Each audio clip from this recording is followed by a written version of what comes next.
తాజా వంటలు ఛానల్ కి స్వాగతం. దీపావళి వచ్చేస్తాను కదండి. దీపావళికి ఎవరైనా ప్రతి ఇంట్లో చేసుకునేది పూర్ణం బూర్లు అనుకుంటాం. పూర్ణం బూర్లకి దోసల పిండి అయితే చాలా బాగుంటుందండి. దోసల పిండి పై సోయి పెడితే మనకి బూరి కరకరలాడతా చాలా బాగుంటుంది. ఒక చిన్న గ్లాసు సాయిగుళ్ళు,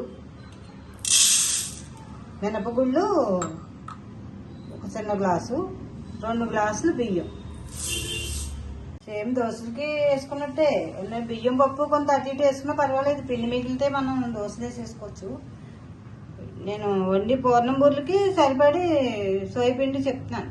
వాటర్ పోసుకుని ఒక 2-3 గంటలు నానితే సరిపోతుందండి. మనం పూర్ణం వేసుకుని అవి పూర్ణం ఉడికి అయినప్పటికీ దోశల పిండి రెడీ అయిపోయి పప్పు నానిపోతుంది. అప్పుడు మిక్సీ పెట్టేసుకోండి. పూర్ణం బూర్లకి 1/2 కేజీ పచ్చిశనగపప్పు అండి. పచ్చిశనగపప్పు ఎంత వేసాం అంత బెల్లం పొడి 1/2 కేజీ బెల్లం పొడి, అందులో సగం పంచదార వేసుకోవాలి. ఇప్పుడు పచ్చిశనగపప్పు అండి కుక్కర్లో వేసేసుకుని 2 సార్లు కడిగేసుకుందామండి. కడిగేసుకుని స్టవ్ మీద పెట్టి ఒక 5-6 విజిల్ రానివ్వాలి. ఇప్పుడే పప్పు మెత్తగా ఉడుకుతుంది. శనగపప్పు అంతే ఇలా కడిగేసుకుని గ్లాస్ పప్పు కదండి 3 గ్లాసులు వాటర్ పోతాయి. వంతుకి 3 వంతులు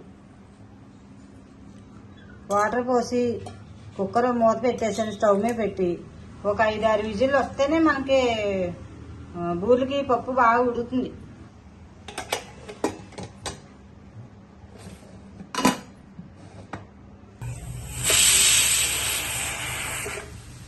పప్పు కుక్కర్లో పెట్టాను కదండి, 5-6 విజిల్ రానిచ్చాను. కట్టేసిన తర్వాత ప్రెషర్ అంతా చల్లారిపోయింది.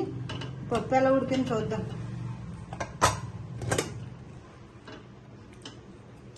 ఇలా మెత్తగా ఉడికిపోవాలి పప్పు. చూసారా బద్ద ఎలా ఉడికిపోయింది. మొత్తం ఇదంతా మెత్తగా మెలిపేసుకుని మళ్ళీ స్టవ్ వెలిగించుకుని ఇంకొకసారి ఉడకనివ్వాలి. ఎసరంతా లాగేదాకా ఉడకనివ్వాలి. ఇలా బద్దగానే ఉండగా బెల్లం వేయకూడదండి. మెత్తగా ఇలా మొత్తం మెరిపోయాలి.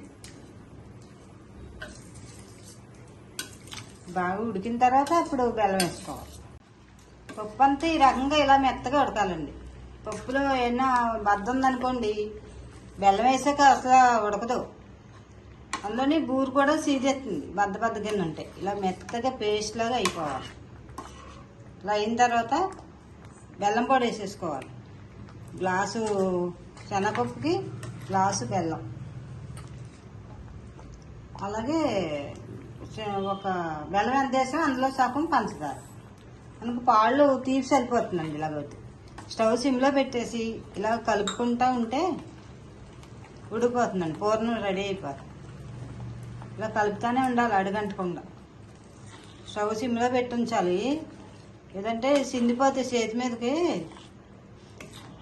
సిందిని అంటే కాలిపోతాయి కదా చేతులు. సిందిని అంటే చాలా జాగ్రత్తగా కలుపుకోవాలి. స్టవ్లో సిమ్లో పెట్టేసి ఇలా కలుపుకుంటూ ఉంటే పూర్ణం రెడీ అయిపోతుంది. అలా ఉడుకుతూ ఉండగానే కొబ్బరికూర అండి, ఒక కొబ్బరి చెక్క ఇలాగా మిక్సీ పెట్టేసుకుని వేసుకోవాలి.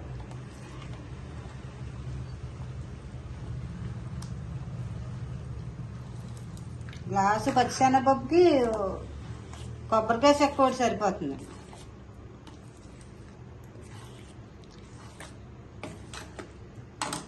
బూరెలు సోయికి పప్పుని బియ్యం నానబెట్టుకున్నాం కదండి, నానిపోయింది.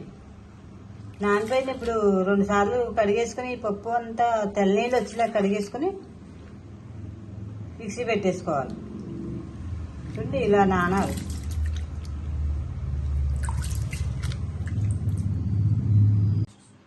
బియ్యం కడిగేసుకున్నాక మిక్సీ గిన్నెలో వేసేసుకుని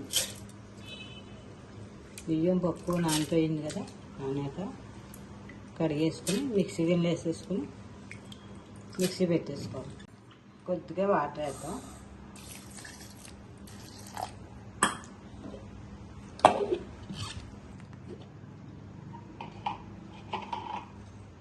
పిండి ఈ రకంగా పెట్టుకోవాలి.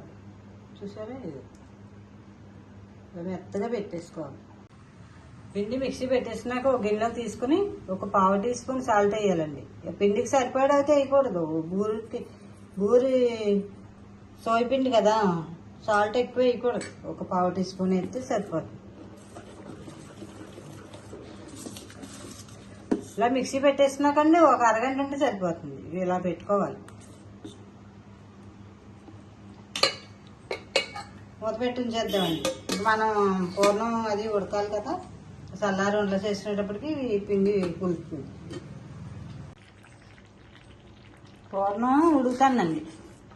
చూసారా, బెల్లం పాకం వచ్చి మళ్ళీ అది ఉడికిపోవాలి. ఇలా కలుపుకుంటానే ఉండాలి. ఏమాత్రం ఆరమరిసినా అడుగంటిపోతుంది. అడుగంటిపోయిందంటే బూరి టేస్ట్ పోతుందండి. ఇలా ఈ పదును మీద ఉండగానే ఒక పావు టీ స్పూను మిరియాల పొడి, ఒక టీ స్పూను నెయ్యి మిరియాల పొడి వేయటం వల్ల బూరి చాలా టేస్ట్ వస్తుందండి. వేడి నెయ్యి అయినా పర్వాలేదు, వేడి కదా, వేడి మీద కరిగిపోతుంది. పూర్ణం ఇలా దగ్గరగా ఉడికితే సరిపోతుంది. కొంచెం ఇలా ఉంటే చల్లారేటప్పటికి దగ్గర పడిపోతుందండి. పూర్ణం అంతా ఈ రకంగా ఉడకాలండి. ఇలా ఉడికిన తర్వాత స్టవ్ ఆపేసుకుంటే అది వేడి చల్లారేటప్పటికి మనకు దగ్గరగా అయిపోతుంది. వండు చుట్టుకోవడానికి సరిపడే అవుతుంది. బూరెలు వండుకోవడానికి సరిపడే పదును సరిపోతుంది. ఇలాగే ఈ పదును మీద స్టవ్ అంతా ఆపేయాలి.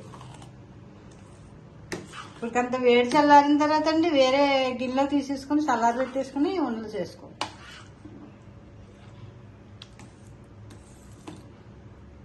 చూసారా ఎంత బాగుందో పూర్ణం. ఉడికిపోయాక ఒక గిన్నెలోకి తీసుకుని చల్లారి పెట్టుకున్నాం కదండి, చల్లారిపోయింది. పూర్ణం ఇలాగ ఉండేదాకా చల్లారితే ఇలా అయిపోతుంది. ఇలా చిన్న చిన్న ఉండల కింద చుట్టేసుకోవడమే.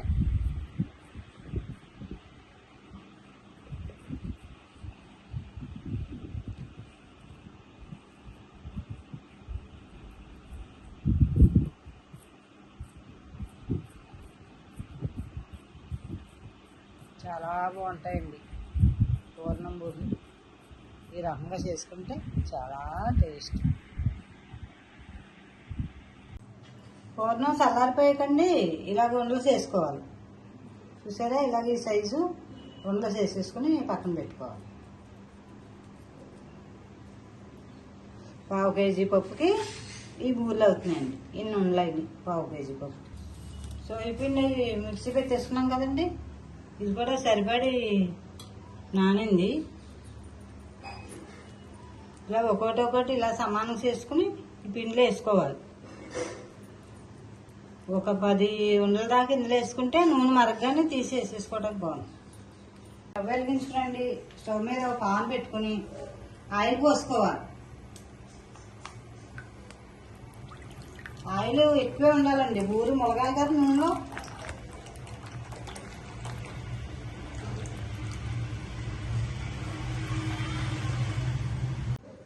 ఆయిల్ పోసుకున్న తర్వాత స్టవ్ ఆయిల్లోనే ఉంచి బాగా మరగాలండి. నూనె బాగా మరుగుతూ ఉండగానే మనం బూరె వేసుకోవాలి. నూనె కాగింది కదండి, ఇప్పుడు ఒక్కొక్కటి బూరె వేసేసుకుందాం.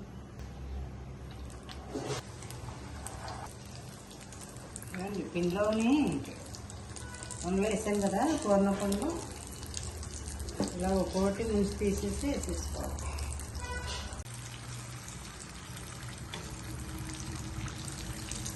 బూరెలు సగం వేగిన తర్వాత తిరగేసుకోవాలి. ఇలా అన్న తర్వాత తిరగచ్చు.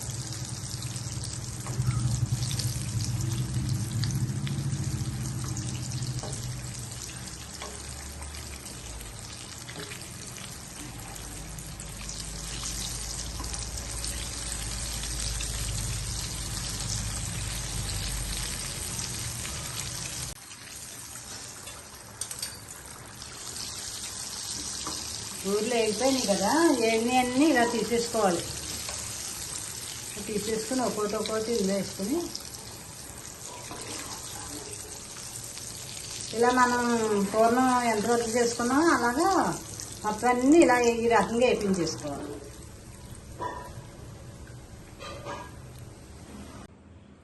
బూరెలన్నీ ఈ రకంగా వేపించుకోవాలండి. చూసారా ఎంత బాగున్నాయో. 10 ఇంట్లోని దీపావళికి అందరూ పూర్ణం బూరెలు వండుకుంటాం కదండి, ఈ రకంగా వండుకుంటండి, చాలా బాగుంటాయండి. దోసల పిండితో పూర్ణం బూరెలు అంటే ఇంకా అసలు ఆ టేస్ట్ మాటలో చెప్పలే. చాలా బాగుంటాయి. కరకరలాడుతుందండి బూరి కూడా కరకరలాడుతుంది. కమ్మగా చాలా బాగుంటుంది. మనం వేయవలసిన కొలతలన్నీ సమానంగా ఎలా వండాలో అలా వండుకుంటే చాలా బాగుంటాయండి. చూడండి బూరి ఎంత బాగుంది, చాలా బాగుంటుంది. ఈ దీపావళికి మీరు కూడా ఇలా ట్రై చేస్తారండి, చాలా చాలా బాగుంటాయండి.